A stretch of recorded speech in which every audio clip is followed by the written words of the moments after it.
Bonjour à tous et bienvenue sur Radio EJCAM. Dans notre édition spéciale aujourd'hui, la 11e édition des Assises de l'économie de la mer.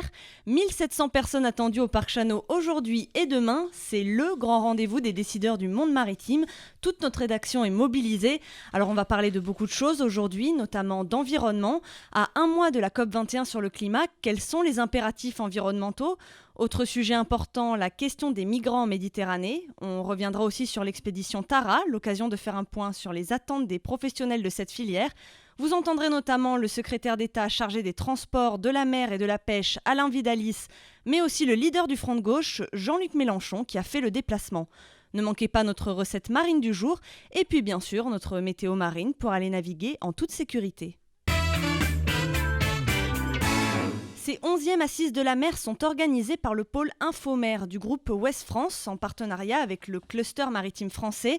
L'année dernière, c'était à Nantes. Cette année, c'est Marseille qui accueille l'événement.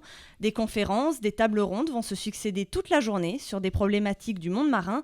Nos reporters sont déjà sur place pour tout observer et vous expliquer. Mais avant de retrouver notre journaliste Boris Loumagne en direct, je vous propose de jouer avec Radio EJCAM 111.1 pour tenter de remporter un superbe panier de la mer.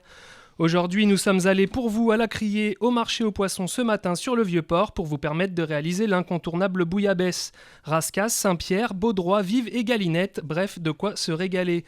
Pour gagner, c'est simple, il suffit de répondre à ces deux questions. Attention, écoutez bien, à combien de mètres correspond un mille marin ? Et qu'est-ce qu'une frayère, et non pas une frayeur ? Pour participer, appelez-nous dès maintenant au 04 91 24 32 00. Allez, on passe tout de suite un coup de fil à Boris Loumagne, qui est sur place depuis l'ouverture des Assises de l'économie de la mer à 9h. Alors Boris, quelle est l'ambiance sur place et qui avez-vous croisé dans les allées du Parc Chanot ? Eh bien Léa, on a vu du beau monde, Jean-Luc Mélenchon, le président du parti de gauche, ou encore Alain Vidalis, le secrétaire d'État au transport et à la mer. Mais les organisateurs s'attendaient à mieux. François Hollande était espéré, de même que Manuel Valls, mais ni l'un ni l'autre ne sont venus. Autre défection de taille, celle de Ségolène Royal. Malgré des assurances répétées sur sa venue, la ministre de l'écologie était absente, et ce, aux grandes dames des quelques centaines d'entrepreneurs, de scientifiques et d'élus présents ce matin. Quelques accros donc du côté des invités, mais du côté de l'organisation, ça fonctionne plutôt bien, avec l'accent mis cette année sur l'interactivité entre les participants. Un numéro de téléphone est par exemple mis à disposition du public pour pouvoir poser des questions aux intervenants. Alors deux bémols tout de même. Le premier, c'est le retard pris tout au long de la matinée.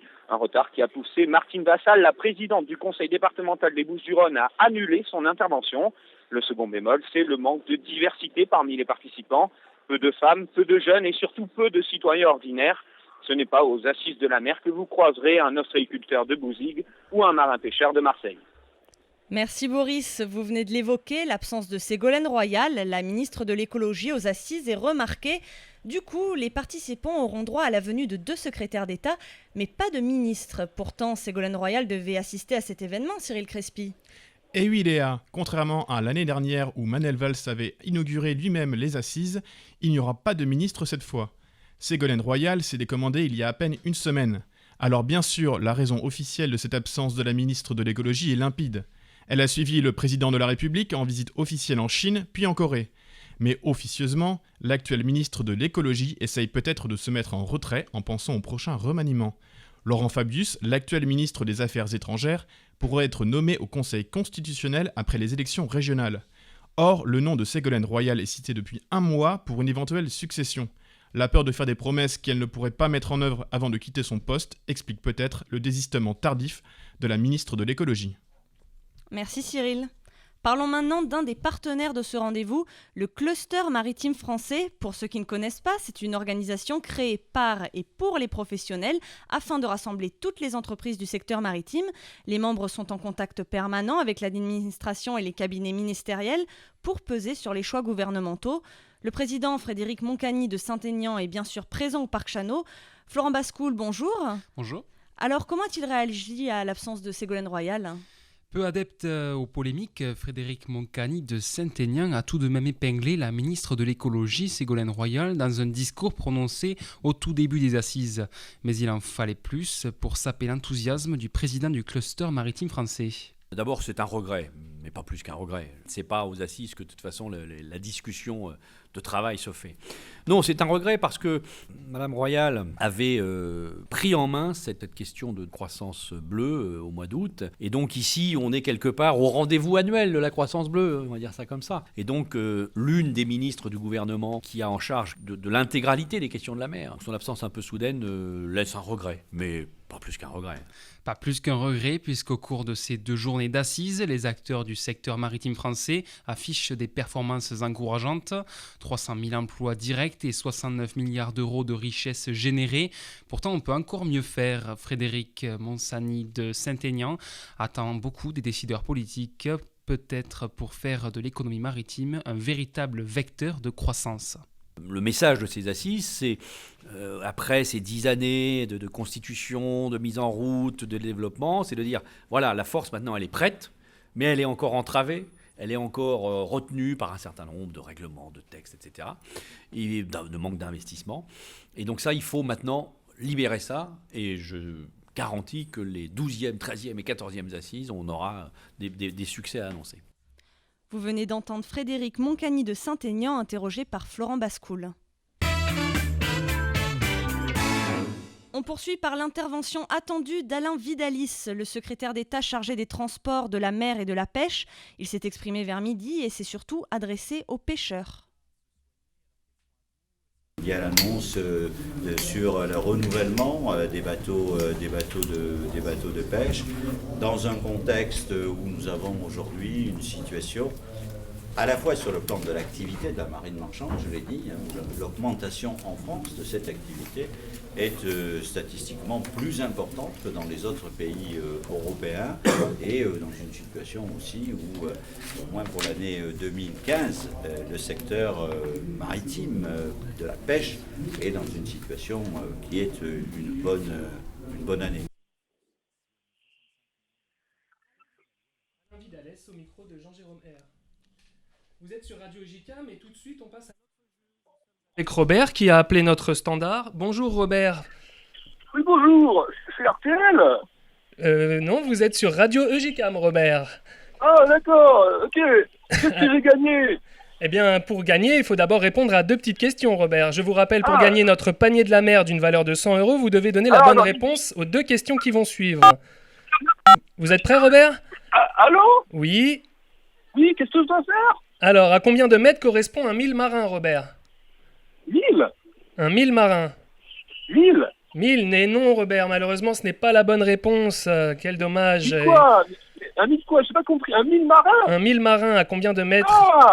1852 mètres. Oh, quelle précision, Robert. Excellente réponse. Bravo à vous. C'est vrai que je pêche, moi, tous les dimanches. Ah, bah écoute. D'ailleurs, en parlant de pêche, vous savez que le thon rouge est interdit en Méditerranée. Eh oui, Robert, mais c'est pas vraiment le sujet. Je veux à le dire sur votre antenne. Si je veux parler à Jean-Claude Gaudin. Si vous voulez gagner le panier, il faut répondre d'abord à une deuxième réponse, Robert. Une deuxième question, pardon. Deuxième question, qu'est-ce qu'une frayère, Robert ?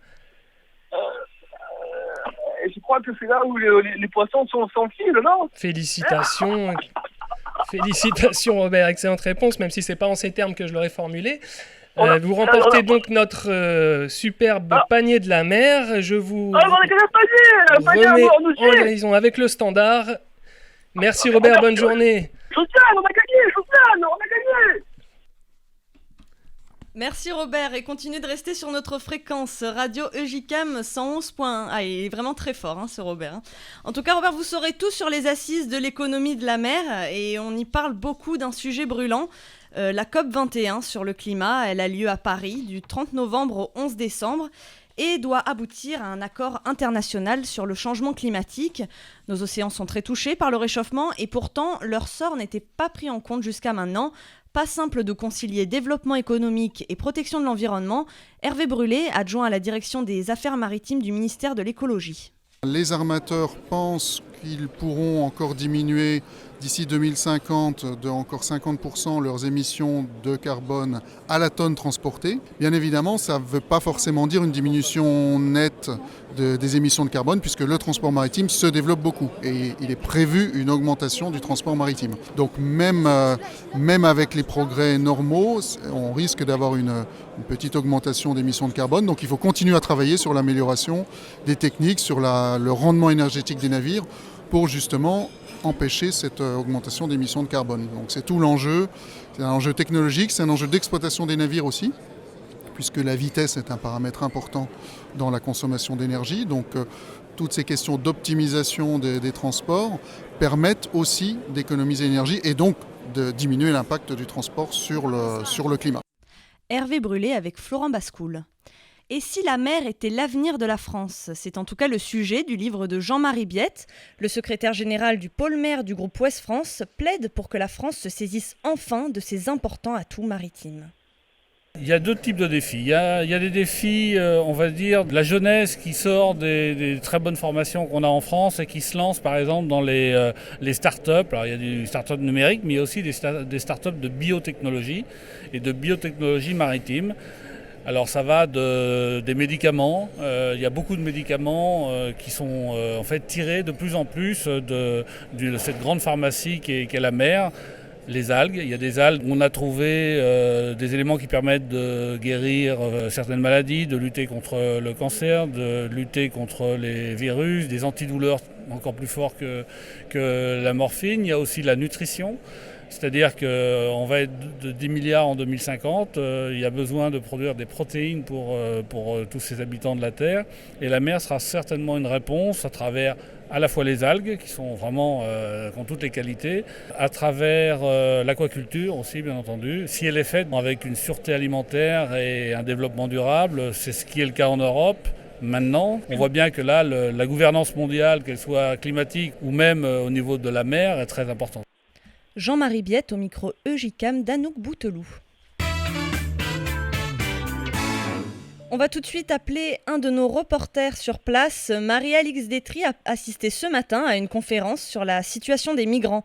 Je vous donne un chiffre. Pour le seul mois d'octobre, plus de 218 000 migrants et réfugiés ont traversé la Méditerranée pour rejoindre l'Europe. Marie-Alix, une situation humanitaire préoccupante ? Oui, Léa, c'est du moins ce que Bernard Rogel, chef d'état-major de la marine, laissait entendre. Depuis quelques années, les trafics d'armes et d'humains sont en hausse.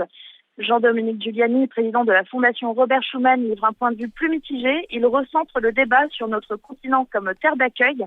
Il pointe une situation inédite aujourd'hui. L'Europe attire à la fois les immigrés clandestins et les réfugiés de guerre du Moyen-Orient, mélangés dans les mêmes convois. Pour lui, une solution existe, renforcer la marine de guerre pour mieux trier entre les deux types d'arrivants, afin d'accueillir décemment ceux qui en ont le plus besoin et de renvoyer les autres. C'était sans compter l'arrivée surprise de Klaus Vogel, président de SOS Méditerranée. Pour lui, un constat simple, 3300 personnes mortes en mer cette année, il faut les aider. Leur projet les attend sur un port croate, le Markab, un bateau refuge pour les naufragés. L'homme profitait de cette occasion pour appeler à la générosité du public afin de terminer de financer cette belle initiative. Merci Marie-Alix. Autre inquiétude sociale, le dossier de la SNCM. Les offres de reprise de la compagnie maritime devraient être examinées demain par le tribunal de commerce, à moins d'un énième report. Aucune table ronde n'est consacrée à ce sujet, mais les participants sont nombreux à en parler. Jean-Luc Mélenchon, le premier. Nous avons des principes politiques comme celui de la continuité territoriale, qui n'est pas un principe facile à faire vivre, vous savez, pour nous autres, les Français, qui avons un territoire insulaire très développé. Alors j'estime qu'au lieu de nous mettre des bâtons dans les roues, la Commission européenne ferait bien plutôt de nous aider à assumer ce qui est quand même un principe de base de la liberté de circulation. Parce que qu'est-ce que ça peut bien vouloir dire, la liberté de circulation, si vous commencez déjà par accepter qu'il y a un fossé à l'intérieur d'un pays. Et enfin, le dernier élément, c'est toute la question du statut des marins et du dumping social, qui est inacceptable. Bon, alors on ne va pas protester d'un côté contre les travailleurs, le principe des travailleurs détachés, qui est une infamie qui permet à certains pays de se procurer de la main-d'œuvre à bon marché à des conditions sociales que nous ne pouvons pas accepter, et puis nous accepter ça en mer. Non, je n'en suis pas d'accord. Et j'estime que pour ce qui concerne la circulation entre deux territoires, partie intégrante de la République française. Il ne peut pas y avoir d'autre statut que le statut de marin français avec tout ce que ça comporte. Voilà.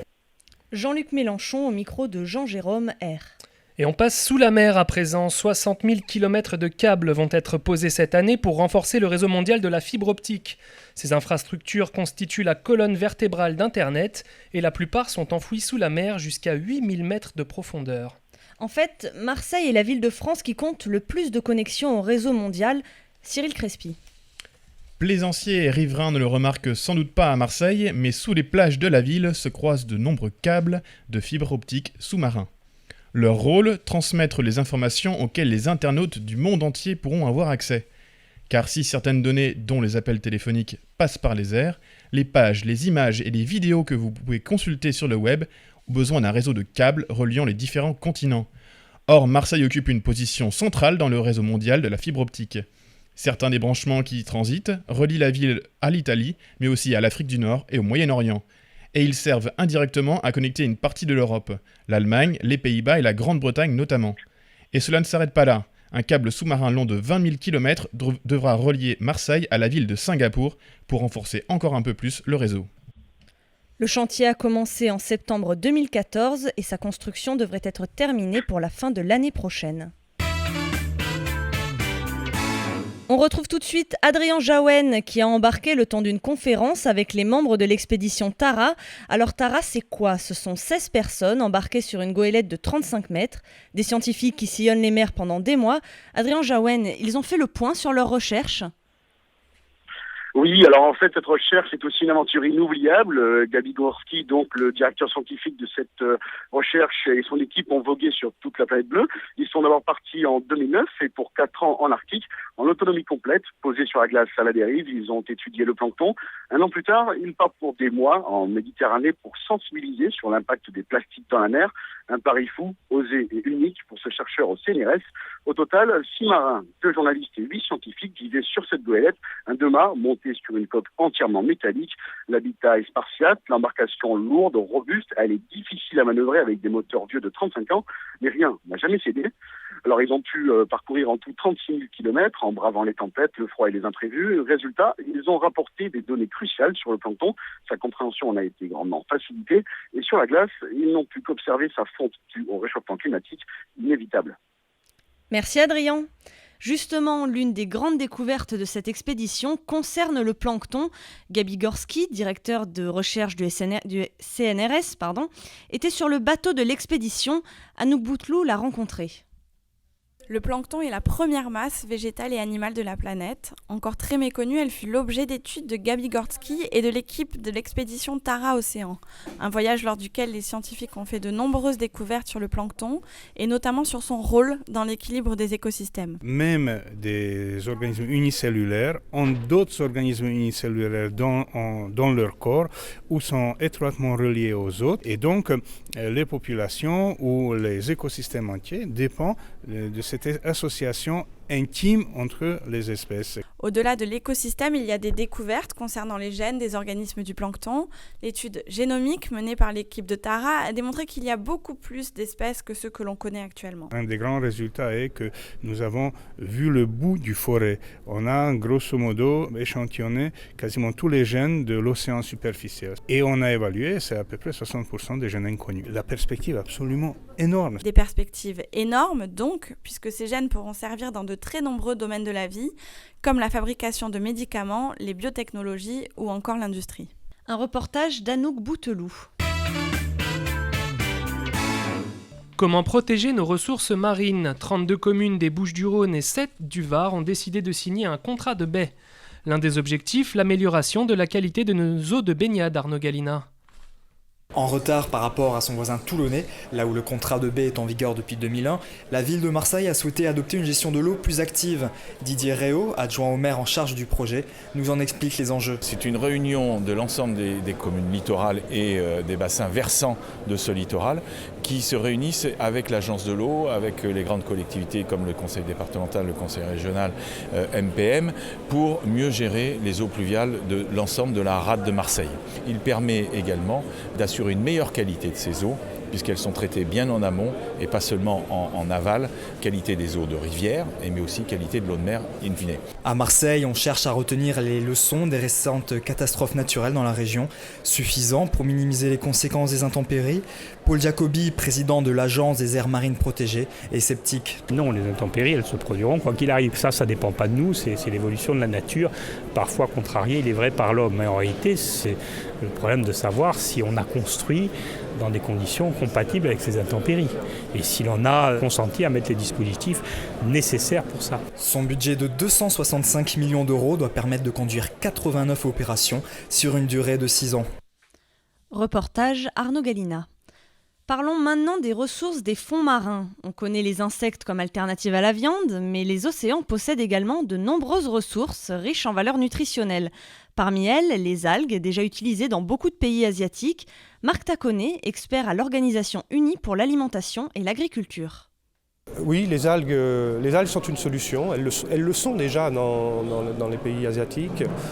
Pour les macroalgues. Pour les microalgues, ce sont des technologies qui sont en cours de développement. On sait qu'elles sont de très fortes valeurs nutritives, les algues. Elles ont des antioxydants, elles ont aussi des fortes valeurs en protéines. On peut facilement les mélanger avec d'autres aliments pour constituer des régimes alimentaires plus équilibrés. La restauration aussi devient multiculturelle et on voit déjà dans les restaurants, même ici en Europe, l'introduction d'algues dans les menus qui sont proposés. On en est souvent encore pour les microalgues au stade de l'expérimentation, mais qui sont prometteurs. Marc Taconnet au micro EJCAM d'Arnaud Galina. Il vous a mis l'eau à la bouche, Cyril ? En effet, et on peut déjà se régaler de délicieux plats à base de produits maritimes. Alors pour le repas d'aujourd'hui, je vous ai préparé un alléchant menu dont vous me donnerez des nouvelles. En entrée, je vous propose une soupe de coquilles Saint-Jacques accompagnée de palourdes et de moules. En plat de résistance, je vous offrirai ensuite un bon morceau de poisson, une carpe plus exactement, farcie d'une préparation à base de champignons, de mie de pain trempé dans du lait et d'œufs battus. Le tout sera saupoudré de chapelure, arrosé de vin blanc durant la cuisson et accompagné par une délicieuse sauce aioli aux amandes et pignons de pain. Ensuite, enfin, nous terminerons par un étonnant flan aux algues couvert de colis de mûres sauvages. Il s'agira de pioca, une espèce algale assez commune que vous pourrez retrouver aisément sur les côtes bretonnes. Et des côtes bretonnes à la Méditerranée, on retourne à Marseille. Nous sommes toujours en direct des Assises de l'économie de la mer. Et on appelle Loïs Elzière. Bonjour Loïs, je ne sais pas si vous avez dégusté des algues ce midi, mais en tout cas, en coulisses et en cuisine, tout le monde s'active au Parc Chano. Pour recevoir près de 2000 personnes, il faut une sacrée organisation, non ? Apparemment, Loïs n'est pas avec nous, du coup, on va tout de suite passer à la météo marine, Cyril. Alors, quel temps sur nos côtes ? Merci Léa. Une zone de dépression devrait avancer à partir d'aujourd'hui de l'Alaska en direction de l'Est. Pour l'instant, la pression atmosphérique reste à un niveau raisonnable, avec 1005 hectopascales à l'est de la pointe alaskine, mais elle descendra à 990 hectopascales au large de l'Atlantique d'ici 24 heures. Une situation qui ne devrait pas trop avoir de conséquences sur la pression de l'air, tout près des rivages de l'Hexagone. Attention tout de même aux vents marins qui seront de plus en plus tourbillonnants autour de la zone dépressionnaire à mesure qu'elle va se déplacer en direction de nos côtes. Au contraire des côtes françaises, celle de l'Irlande devrait connaître une situation dépressionnaire avec autour de 1000 hectopascales mercredi et jeudi. Enfin, sur le front de la Méditerranée, la situation est tout autre. Il y aura entre 1020 et 1025 hectopascales sur toute la zone jusqu'à au moins jeudi, avec des vents plutôt changeants mais de faible intensité. Un temps beaucoup plus calme donc. Merci Cyril. De toute façon, au Parc Chano, on est à l'intérieur et donc bien au chaud pour assister à la 11e édition des Assises de l'économie de la mer. On appelle Loïs Elzière maintenant. Bonjour Loïs, je ne sais pas si vous avez dégusté des algues ce midi, on en parlait tout à l'heure dans les recettes, mais en tout cas, en coulisses et en cuisine, tout le monde s'active au Parc Chano.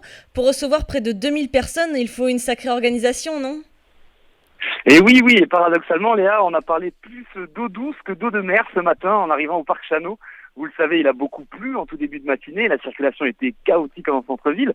Ça a causé beaucoup de retard chez les congressistes, mais ils s'en sont plutôt amusés. Surtout les Bretons de la marine marchande n'ont pas manqué de créativité pour se moquer des Marseillais, en rappelant par exemple qu'ils n'étaient même pas de bons marins d'eau douce.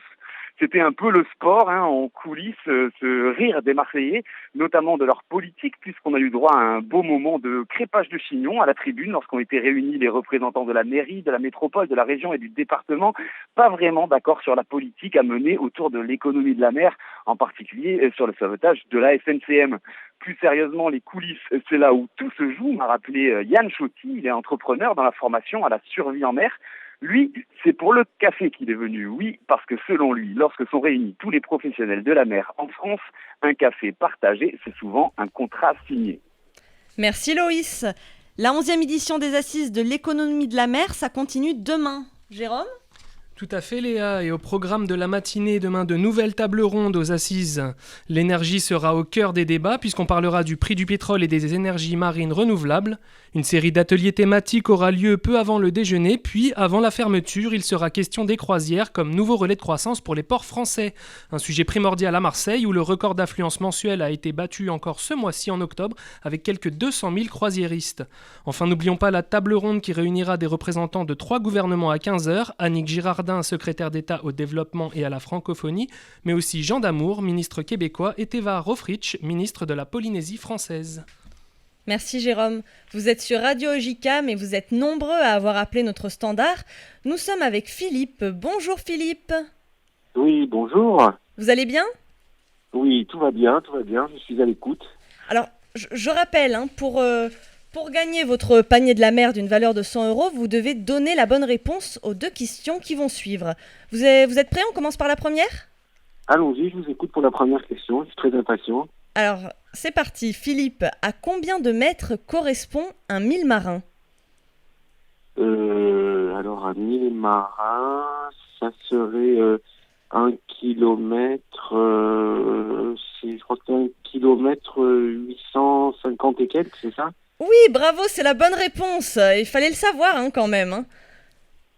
Ben oui, non, mais comme je fais un peu de voile, donc voilà, donc je le sais. On comprend mieux. Deuxième question, Philippe, et le panier est à vous. Qu'est-ce qu'une frayère ? Une frayère, alors ça doit avoir un lien peut-être avec le domaine de la mer. Une frayère, je sais pas, peut-être dans les salins, quelque chose qui a près aux salins, comme il y a des salins dans la région. Non, je sais pas. Soyez plus précis. Une frayère. Écoutez, je ne vois vraiment pas. Vous avez aucune idée ? Est-ce que peut-être quelque chose qui a rapport avec les poissons, peut-être Oui, mais je suis désolée, Philippe. Alors, attendez, c'est trop tard. C'est trop tard. Il fallait répondre avant. Je suis vraiment désolée. Alors qu'est-ce que c'est que la bonne réponse ? Non, la bonne réponse, en fait, c'est un endroit où les poissons pondent leurs œufs, tout simplement. Donc vous y étiez presque. Enfin bon, pas vraiment en fait. Je vais être honnête avec vous, mais c'est pas grave. Vous avez déjà répondu à la première question et c'est déjà très bien. Et le panier, il sera pour une prochaine fois. Je vous embrasse, Philippe. Bonne journée. Merci et continuez de rester sur notre fréquence Radio EJCAM 111.1. Je vous remercie d'avoir suivi notre édition spéciale. La 11e édition des Assises de l'économie de la mer continue demain, dès 9h, au Parc Chanot. Vous pouvez retrouver toutes les informations sur le site internet des Assises de l'économie de la mer, www.economiedelamer.com. Tous nos reporters sont encore sur place. Demain, nouvelle édition spéciale sur Radio EJCAM dès 15h sur 111.1. Vous pouvez réécouter l'émission sur le site internet de l'EJCAM, www.ejicam.univ-amu.fr, une émission préparée par Jérôme Lègle et tous nos reporters. Très belle journée à tous.